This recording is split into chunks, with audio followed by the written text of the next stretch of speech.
Então, como a gente diferenciar quem tem o ministério da música e quem não tem? No meio gospel, no louvor? Olha, essa é uma pergunta teológica que tem demandado alguns debates, alguns diálogos, e eu confesso que eu não tenho uma resposta pronta para te dar. Porque algumas situações que são muito inéditas.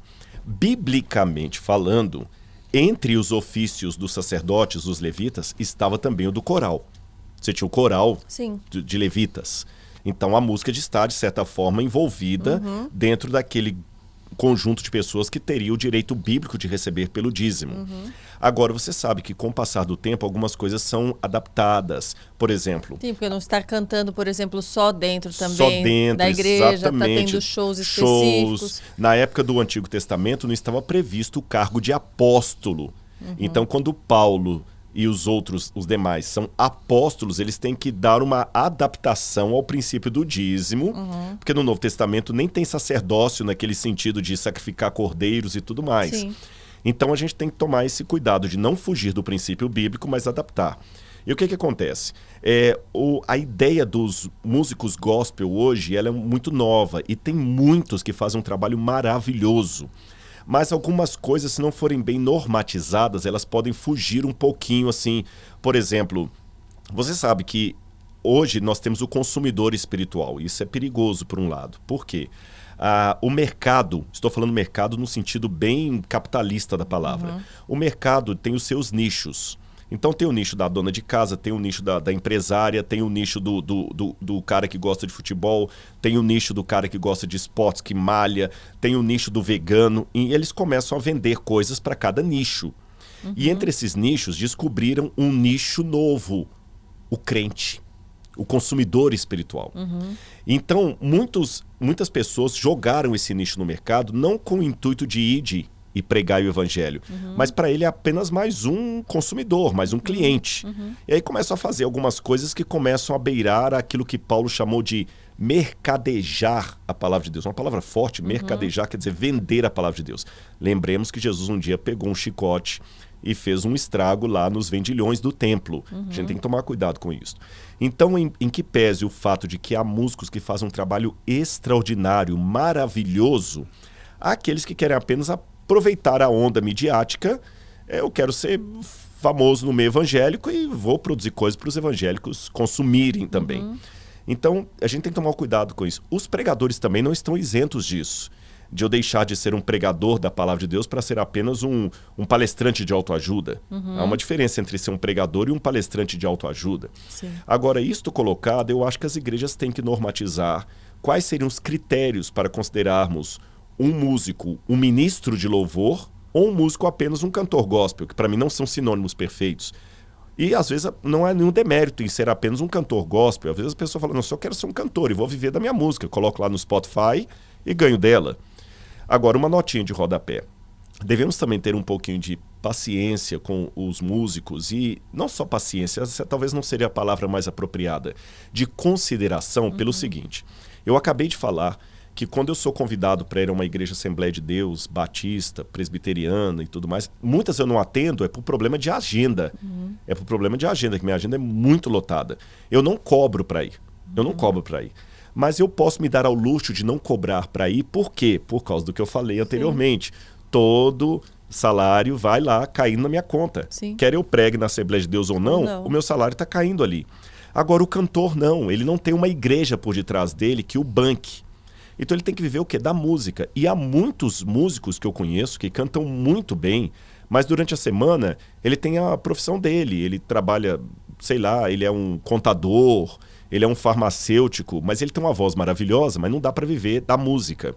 Então no sábado e domingo ele sai para cantar nas igrejas. E muitos irmãos, talvez na simplicidade, falam assim, nossa, você canta tão bem, minha filha vai casar, você pode ir lá cantar? Vamos pensar um pouquinho, irmãos, principalmente para as mulheres. Não é questão de vaidade. Você vai num casamento cantar. Vamos supor que você cante agora, Karina. E você vai num casamento cantar. Aí todo mundo tá tirando foto com você ali, porque você é Karina, famosa, cantora e tudo mais. E tá postando nas redes sociais. Aí eu achei lindo, você vai cantar no meu casamento. Você não vai com o mesmo vestido. Você tá entendendo? Você não vai com o mesmo vestido. Você não vai chegar lá e correr o risco de ter um microfone com uma caixinha de abelha. você tem que levar o equipamento de som. Para levar o equipamento de som, tem que ter o operador de som. Tem uma Equipamento estrutura, estraga. né? Isso aqui, pessoal, é muito caro. Esse negocinho preto que está aqui na minha frente, alguns custam o preço de um carro. Aí você coloca lá, quebra um cabo, tem um acidente. Aí o pessoal acha que só vai dar gasolina pro seu carro, um pianista, você tá entendendo? São treinos, então eu acho que a gente deveria valorizar um pouquinho mais. Então o que eu disse a respeito do meu ministério não vale para os músicos que não recebem do dízimo. O Rodrigo você pode chamar e pode pagar só as despesas dele de ir em um hotel para ele ficar com a esposa. E tá tudo numa boa. E se não me der nenhuma camisa, tá tudo em paz. Mas, como eu falei, a igreja adventista paga o meu salário, mas o músico não tem isso. Então vamos abençoar mais os músicos, porque o equipamento quebra, ele que vai ter que comprar. A pessoa que está na cabine de som, que vai trabalhar ali também. Se você quer uma coisa bonita, então vamos honrar, tá certo? Sim. Eu não acho nenhum problema nesse sentido. E, por exemplo, uma pessoa que ela não trabalha na igreja, ela é cristã, ela tem uma loja de roupa. E ela resolve começar a ter roupas com frases de Jesus e tal. Isso é considerado ruim porque ela está usando do mercado do público cristão? Ela teria que... Ou abdicar desse tipo de coisa, né? Ou abdicar, ou de que... Fica confuso um pouco Entendo. isso, né? Eu acho que a diferença... Sendo que é algo que ela mesma usaria, Exatamente. que ela gostaria de ter, que ela acha que ela está levando a mensagem de alguma forma. Depende da intenção disso. Vou até colocar diferente. Se eu responder que não, que é errado, eu vou até criar um problema ético mais sério ainda. A igreja faz um congresso. Vamos pôr lá, vamos fazer um congresso para a juventude, mas vamos tipo, chamar... é algo que só a igreja pode fazer? Não.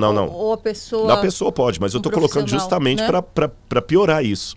Eu proíbo o irmão piora, de ter a não. loja. Só para provocar o pessoal. Eu proíbo o irmão de ter a lojinha das camisetas lá. Mas aí a igreja vai fazer um congresso, e o título do congresso é Unidos com Cristo. E eu quero todo mundo com a camiseta, Unidos com Cristo. Daí vai pedir para a fábrica fábrica Aí eu vou pedir fazer. para a fábrica fazer? Sendo que eu poderia... Eu acho que não há problema nenhum. A diferença é o seguinte, a diferença entre veneno e remédio é uma questão de dosagem. Eu acho que se você faz a coisa de maneira lícita, se você faz uma coisa de maneira ordenada, ética, profissional, com honra, fugiu a palavra aqui, com honestidade, não há problema nenhum. Então vamos supor, olha, o meu segmento aqui, vou dar vários exemplos. A gente falou da camiseta, mas eu posso dar vários. Eu tenho uma livraria. E eu quero vender só livros evangélicos da minha livraria. Qual o problema? Estou vendendo os livros, os irmãos querem comprar livros evangélicos, vão na minha livraria e compram. Não há nenhum problema nisso.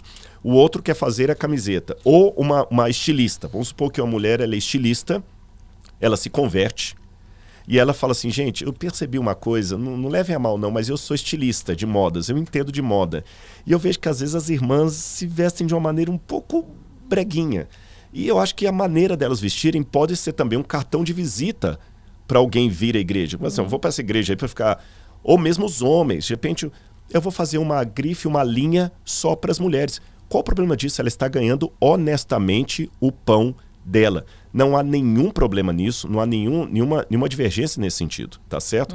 Agora, o problema que eu viria com esse tipo de trabalho seria o seguinte. Aí que fala que a diferença entre veneno e remédio é a dosagem. A partir do momento em que a pessoa começa, por exemplo, vou dar exemplo para você. Eu sou cantor gospel, né? Tá certo. Eu quero cobrar aí para ir. Quem me chamou foi um conjunto de igrejas simples, com irmãos simples. Eu falo assim, pois é, eu só vou se tiver 30 mil reais de cachê.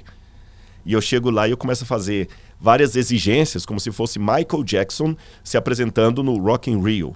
Você tá entendendo? Peraí. Aí já perdeu...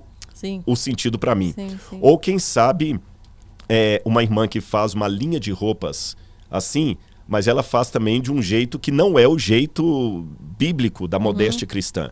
Ou quem sabe, no exemplo que eu dei dos livros ali, o camarada que tem a livraria dele, gospel, ali, mas ele faz coisas erradas, você tá entendendo? Dá calote numa editora, aí ele tá errado em qualquer situação.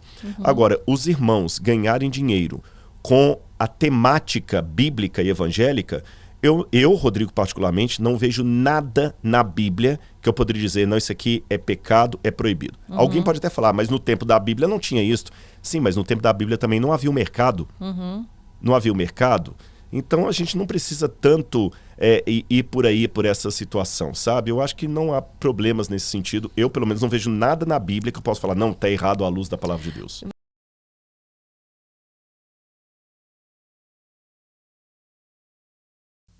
Quer ter bons motivos para se inspirar, se tornar mais positivo e positiva? Então não perca nada do que passa por aqui. Se inscreva no canal, comente, compartilhe, se faça presente.